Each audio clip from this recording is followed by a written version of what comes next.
Assalamualaikum warahmatullahi wabarakatuh. Saudara, kembali lagi berjumpa dalam Sapa Kalsel, dan di pagi hari ini kita akan membicarakan tentang kesiapan penanganan kebakaran hutan dan lahan, dan bersama kami sudah hadir BPBD dari Kalimantan Selatan, Pak Bambang Didi ya. Iya, Mas. Assalamualaikum, Pak. Waalaikumsalam warahmatullahi wabarakatuh. Harus selalu semangat ya. Semangat, Mas. Semangat. Ya, kalau kita berbicara tentang penanganannya, karena yang sekarang ini kan udah masuk musim kemarau begitu, seperti itu. Apa yang akan dilakukan atau pemetaan apa yang sudah direncanakan, sudah dipetakan oleh BPBD Kalsel? Iya, betul. Oke. Makasih Mas Suhendar. Terima kasih pemirsa juga. Selamat pagi pemirsa Kompas TV. Pertama, kami dari pemerintah Provinsi Kalimantan Selatan mengucapkan terima kasih kepada Kompas TV dan teman-teman media semua baik nasional maupun lokal yang selama ini konsisten dalam membantu pemerintah provinsi melakukan sosialisasi pencegahan dan kesiapsiagaan termasuk penanggulangannya. Berbicara karhutla, Mas, saat ini kami dalam tahapan siaga, Mas. Pak Gubernur Kalimantan Selatan sejak tanggal 21 Agustus hingga 31 Oktober 2024 telah menetapkan Kalimantan Selatan berstatus siaga darurat karhutla dan kekeringan. Nah, pertimbangan Pak Gubernur menetapkan Kalimantan Selatan siaga darurat karhutla dan kekeringan itu dilatari analisa-analisa dari BMKG, Mas. BMKG menyatakan bahwa bulan Agustus dan September merupakan puncak-puncaknya kemarau. Nah, sebelumnya di Juli Pak Gubernur telah mengeluarkan surat edaran, Mas Suhendar. Edaran mengingatkan kepada Bupati Wali Kota di Kalimantan Selatan, yang paling penting itu adalah mengimbau kepada masyarakat pemilik lahan khususnya yang non produktif untuk segera melakukan perawatan lahannya sehingga di bulan Agustus September kita bisa mengurangi risiko bahaya karhutla, Mas, kebakaran hutan dan lahan, sehingga kemungkinan kan dampak itu kan bisa menimbulkan kabut asap. Nah, yang kedua, Pak Gubernur mengingatkan Bupati Wali Kota untuk segera membenahi infrastruktur strategis, misalnya membangun tabat, melakukan normalisasi sungai, membangun sumur bor pada daerah-daerah rawan karhutla. Alhamdulillah kita optimis pemerintah provinsi untuk penanganan karhutla 2024 ini lebih baik dibanding tahun sebelum-sebelumnya, Mas. Mengapa saya garansi demikian? Karena kita sudah memiliki pola manajemen bencana, di mana Pak Gubernur mengatakan Paman yang harus dilakukan pemerintah provinsi bersama stakeholder ada 4 pilar penanganan bencana di Kalimantan Selatan. Apa saja 4 pilar itu? Yang pertama, Pak Gubernur mengingatkan harus memperkuat regulasi kebencanaan. Apa saja regulasi kebencanaan? Dari surat edaran sampai penetapan status ini betul-betul terencana. Nah, ini alhamdulillah sudah betul-betul terencana. Jika 2 kabupaten minimal telah menetapkan status siaga, maka pemerintah provinsi harus mengeluarkan juga status siaga secara Kalimantan Selatan. Yang kedua, Pak Gubernur mengingatkan pentingnya peningkatan kapasitas SDM. Alhamdulillah di 2024 tadi kami telah meluluskan 30 orang tenaga kebencanaan kami ini telah memiliki sertifikasi internasional, Mas. Mereka yang memiliki sertifikasi internasional ini bisa membantu daerah negara-negara ASEAN. Ini langsung dari lembaga profesi BNPB yang memberikan.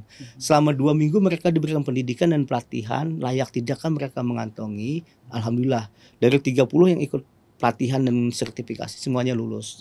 Nah, ini sudah kita petakan SDM kita. Yang ketiga, Pak Manbirin Gubernur mengingatkan BPBD terus melakukan peningkatan sarana prasarana, Mas. Alhamdulillah tahun ini kita yang paling kita perhatikanlah masalah gempa, Mas.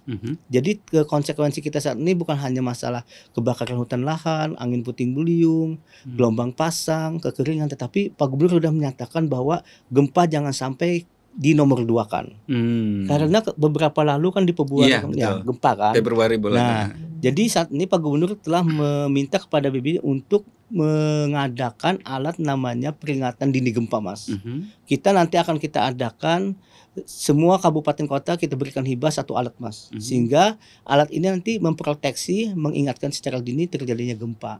Ini sudah kita proteksi. Nah, keempat, Pak Gubernur mengingatkan bahwa pentingnya kolaborasi kerjasama gotong royong penguatannya, Mas.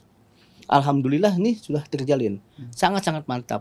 TNI, Polri, Manggala Agni, komponen masyarakat, barisan pemadam kebakaran, ini semua. Nah, antisipasi jauh-jauh hari kita BPBD telah membangun 7 posko, Mas. Sebelum kemarau tiba, sebelum bulan September tiba, BPBD Provinsi Kalimantan Selatan telah membangun posko induk, 1 posko induk 6 posko lainnya untuk menyebar di daerah Ring 1 Bandara Samsudin Nur. Posko induk kita ada di Asrama Haji Banjarmasin. Itu semua SDM terlibat di sana, peralatan juga. Nah, dengan begitu kita semua kompak Mas dalam hal menangani karhutla dan kekeringan ini. Jadi penempatannya pun sudah berdasarkan peta-peta rawan bencana di Leyang Anggang, di Sungai Sipai, terus lagi di Tajolandung, di daerah bandara Guntung Damar, itu sudah kita proteksi hingga perbatasan tanah laut Banjarbaru, perbatasan Banjarbaru Kabupaten Banjar yang mengelilingi bandara internasional Samsudin itu terproteksi Mas. Oke. Berarti itu perencanaannya jelas berarti ya? Jelas Mas, harus Mas. Penanganan kebencanaan tidak terlepas dengan perencanaan yang harus terukur Mas. Betul. Nah, kita sudah saat ini memiliki 4 dokumen kebencanaan. Jadi kita sangat-sangat terukur dalam hal merencanakan kebencanaan ini. Maksudnya terukur di sini gimana itu? Terukur di sini tidak hanya dari sisi outputnya Mas. BWD Provinsi Kalimantan Selatan memang memiliki output program-program kerja. Tetapi yang kami pentingkan di sini outcome-nya Mas. Oke. Ketika kita berbicara karhutla, ketika kita misalnya salah satu contoh sederhana membentuk pos siaga misalnya. Betul. Kalau pos siaga kan hanya sekedar mendirikan, menjaga, dipersonilkan alat, itu saja Mas. Tapi outcome itu bermanfaat tidak untuk ketika sebuah program itu dilaksanakan. Ya, betul. Itu Mas. Tapi kan sejauh ini sudah ada manfaatnya belum? Udah terasa belum? Sangat, dengan ada posnya itu? Nah, sangat terasa Mas. Dibanding 2023 kasus kebakaran hutan dan lahan itu tahun ini kita kan terhitung bulan Agustus ini hanya lahan terbakar tidak sampai 200 hektar Mas. Tahun udah mulai muncul. Oke. Tahun lalu itu di bulan yang sama itu sudah hampir sekitar 500 hektar lebih Mas. Nah, ini karena mitigasi kita jalan. Kesiapan personil, peralatan, SDM yang profesional itu sudah connect semua. Sehingga kita yakin bahwa karhutla tahun ini tidak memberikan dampak yang signifikan di Kalimantan Selatan, dengan catatan semoga saja cuacanya jangan sampai lebih ekstrim lah Mas. Dari sisi mitigasi kita sudah kuat. Itu berarti yang tadi itu ada semacam setiap daerah itu ada regulasinya. Betul. Yang mengatakan itu ada menjadi siaga ya begitu. Siaga. Seperti itu. Berarti daerah mana saja yang benar-benar rawan, dikatakan rawan untuk kebakaran hutan dan lahan, juga tadi itu ada disinggung juga tentang bencana, kegempaan gitu seperti itu. Untuk saat ini karhutla yang paling rawan itu ada di Kota Banjarbaru, Kabupaten Banjar, Hulu Sungai Selatan, Tanah Laut Mas. Tapi Tanah Laut ini sangat-sangat kurang sudah mulai dibanding tahun-tahun lalu. Yang paling rawan ada di 3 daerah ini Mas. Kabupaten Banjar, Banjarbaru, dan Hulu Sungai Selatan. Ini yang perlu kita proteksi, yang betul-betul kita jaga nih Mas. Berarti konsen BPBD terus memantau dong kalau begitu. Setiap saatnya. Apakah ada periodiknya untuk memantau bagaimana perkembangan di mereka itu? Jadi Mas, kita tidak hanya memantau Mas, karena dengan ada data satelit, dengan peta-peta kebencanaan. Bahkan Mas, ini Mas, kita saking gesitnya dalam hal penanganan karhutla ini, Pak Gubernur Kalimantan Selatan di bulan Agustus berhasil meyakinkan Kepala BNPB Mas. Artinya beliau memberikan usulan berkirim surat kepada BNPB, kami yang mempresentasikan untuk memohon heli waterbombing dan heli patroli Mas. Padahal Kalimantan Selatan saat ini sebetulnya untuk kebakaran hutanan belum signifikan betul Mas, tetapi heli sudah standby Mas. Oh, berarti heli sudah standby? 4 unit. 4 unit. Iya. 1 patroli, 3 WB. Jadi kalau misalkan suatu saat itu bisa di calling gitu, dia bisa terbang begitu. Bahkan sudah terbang Mas. Sudah terbang. Karena dia gini, tiap pagi kami melakukan briefing di Bandara Angkasa Pura Samsudin Nur itu, dia akan terbang ketika ada titik api yang susah dijangkau oleh tim darat kami Mas. Jadi kita akan menjaga tahura Mas, Taman Hutan Rakyat itu kan perlu penjagaan yang luar biasa ekstra, termasuk di Bandara Samsudin Nur ketika banyak juga yang lahan tidak produktif, alat tidak sampai di sana, heli yang bermain. Oh, berarti sudah action berarti ya? Sudah Mas. Oke, kita tahan dulu. Kita akan kembali saudara setelah jeda iklan berikut ini.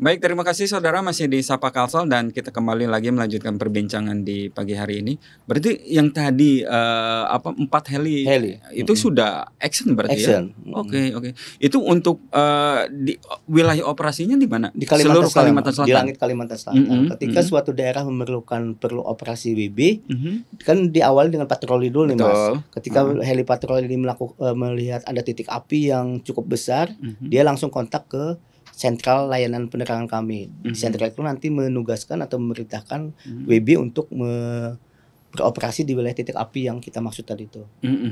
Tadi itu yang 200 hektar yang terindikasi dan semuanya udah bisa ditangani ya, gitu ya. Alhamdulillah Mas, Seperti itu ditangani oleh semua komponen. Sinergisitas kita luar biasa, TNI, Polri, Manggala Agni, dinas-dinas Pemprov, masyarakat, sehingga sudah tertangani. Oke. Bagaimana BPBD bisa istilahnya bisa meyakinkan bahwa ini adalah sebuah regulasi dari pemerintah provinsi untuk dilakukan oleh semua daerah, tadi yang terutama yang 3 daerah tadi ya. Iya. Ada Banjarbaru, Kabupaten Banjar, kemudian Hulu Sungai ya, gitu, seperti itu. Bagaimana BPBD bisa meyakinkan mereka gitu seperti itu? Jadi yang paling penting itu adalah Mas, bukan hanya melakukan koordinasi yang biasa Mas.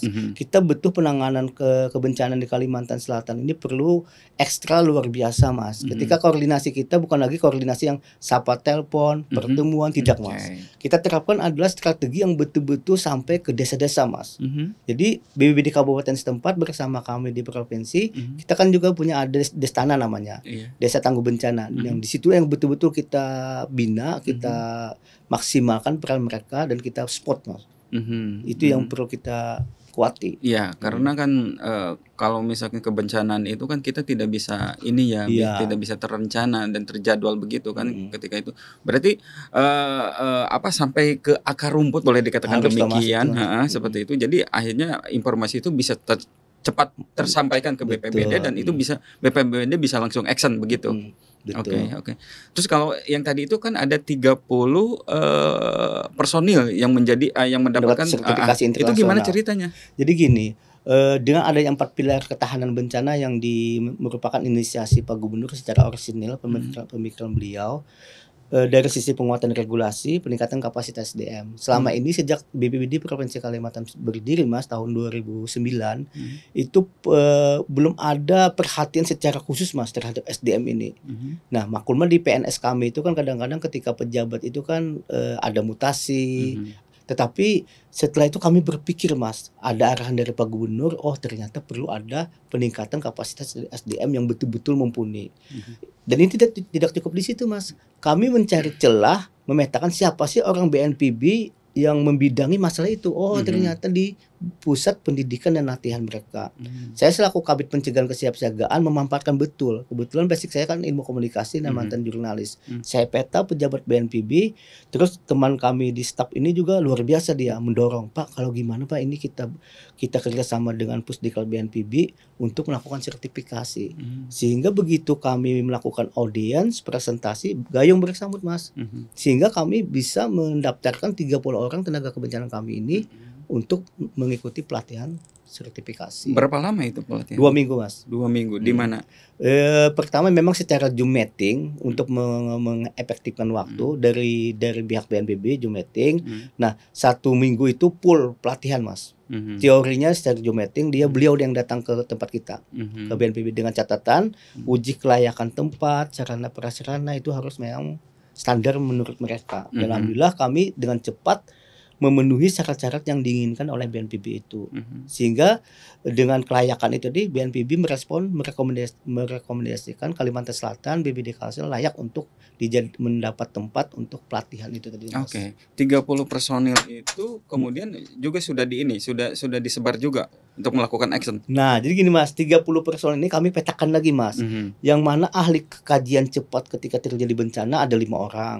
Kajian cepat masalah banjir ada 2 orang. Kajian cepat masalah gempa ada 2 orang. Kajian cepat dalam hal persiapan logistik ada beberapa orang. Jadi sudah kita petakan Mas. Jadi ketika Kalimantan Selatan berhadapan karhutlah, ini sudah terpeta. Si A memiliki keahlian pemadaman. Si B memiliki keahlian persiapan mesin. Nah, jadi sudah kami. Jadi sampai ke sana kami sudah mempersiapkannya Mas. Termasuk juga dengan kegempaan. Ya, kegempaan juga. Kami juga saat ini gencar ke sekolah-sekolah, namanya Sekolah Aman Bencana, Mas. Teman-teman semua saat ini mulai pagi kemarin sudah berbagi tugas ke sekolah-sekolah untuk melakukan sosialisasi pengamanan, ilmu pengetahuan masalah gempa dan perlindungan dirinya, Mas. Iya, berarti kan yang gempa yang kemarin gitu ya, seperti itu menjadi pelajaran penting bagi BPBD itu atensi dari Pak Gubernur. Sejak gempa terjadi kemarin 12 Februari, 1 hari menjelang pemilihan legislatif kemarin, Pak Gubernur langsung nelpon kita, Mas. BPBD cepat kaji, berangkat langsung ke Balikpapan, minta bantuan analisa kenapa Kalimantan Selatan sampai terjadi gempa. Begitu pagi Pak Gubernur telepon, subuh jam 5 kami berangkat ke Balikpapan, Mas, untuk mengetahui kenapa Kalimantan Selatan terjadi gempa. Karena selama ini kan Kalimantan Selatan belum pernah terjadi gempa. Ternyata dari ilmu pengetahuan yang kami dapat, semua daerah di Indonesia berpotensi gempa, Mas. Jadi hati-hati betul kita. Jadi kebencanaan ini bisa berkembang, Mas. Tolak ukurnya adalah bagaimana pemerintah daerah memproteksi hanya mengurangi risiko bencana, Mas. Salah satunya dengan mengurangi, Mas. Salah satu adalah penguatan mitigasinya. Itu yang kami lakukan. Ya, karena kan di Kalimantan Selatan ternyata ada sesarnya, ada sesar meratus, betul seperti itu.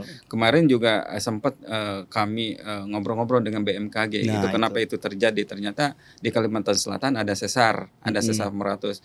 Tapi itu sesar meratusnya itu dangkal. Betul, gitu, seperti itu. Masih kategori rendah. Masih kategori rendah, dan itu pun ketika itu terjadi bencana tidak dampak magnitudonya tidak terlalu efeknya tidak terlalu buruk dan seperti itu. Tapi itu harus diantisipasi juga. Iya, Mas, antisipasi karena kita Pak Gubernur Kalimantan Selatan itu kan punya misi, Mas. Kalimantan Selatan maju, makmur, sejahtera, berkelanjutan dengan 5 visi.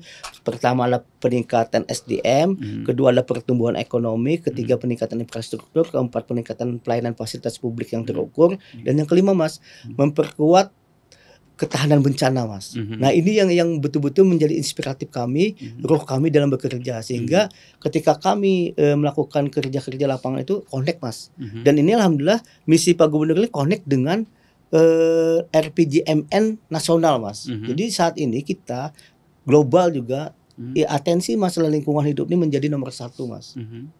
Jadi itu betul-betul kami jaga. Oke, salah satunya kan tadi itu kan mengurangi dari dampak kegempaan itu sendiri.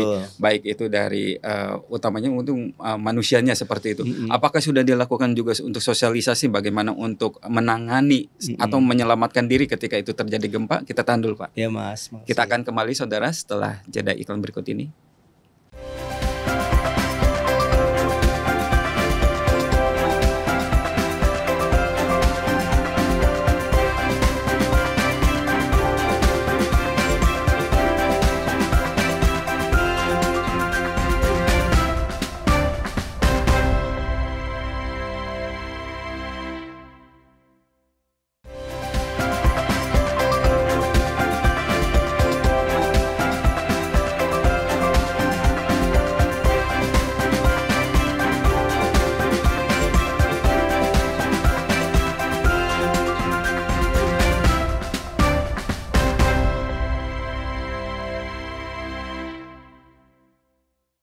Terima kasih, saudara, masih di Sapa Kalsel dan kita kembali lagi melanjutkan perbincangan di pagi hari ini. Itu yang tadi ya, ketika itu sosialisasi ke masyarakat tentang bahwa Kalimantan Selatan juga ada potensinya terjadinya gempa karena dia punya sesar meratus seperti itu. Apa yang dilakukan BPBD untuk masyarakatnya seperti itu? Ya. Pertama, kita tidak hanya menguati dari sisi peralatan, Mas.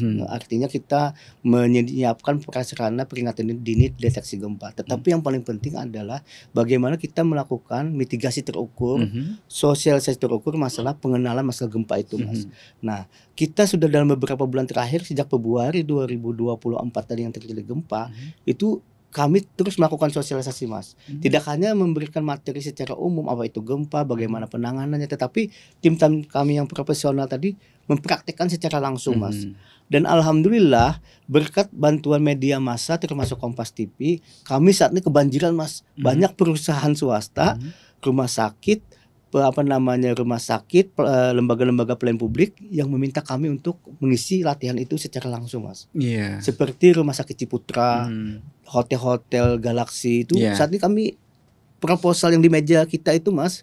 Kita cukup ini menyusun jadwalnya, hari kapan ini ke sini, kapan ini ke sana. Ini berkat ini Mas, Ya, komunikasi publik. karena kemarin itu bukan hanya dari Kalimantan Selatan sendiri ya yang terjadinya gempa di Betul. titik gempa di Kalimantan sendiri, di luar Kalimantan Selatan pun Terjadi. ketika itu terjadi efeknya juga kan kena ya waktu Iya, itu kan juga betul. ada efek yang besar ke gempa itu berarti yang dilakukan oleh BPBD bagaimana Betul. penanganannya, bagaimana untuk antisipasinya begitu. Betul Mas, itu yang Oke. kami lakukan karena kami kan sudah memiliki peta-peta Mas. Pengaruh gempa di Kalimantan Selatan ini kan pengaruh di Pulau Jawa Mas, awalnya itu kan di Tuban, sehingga bergeser ke Sesar Meratus.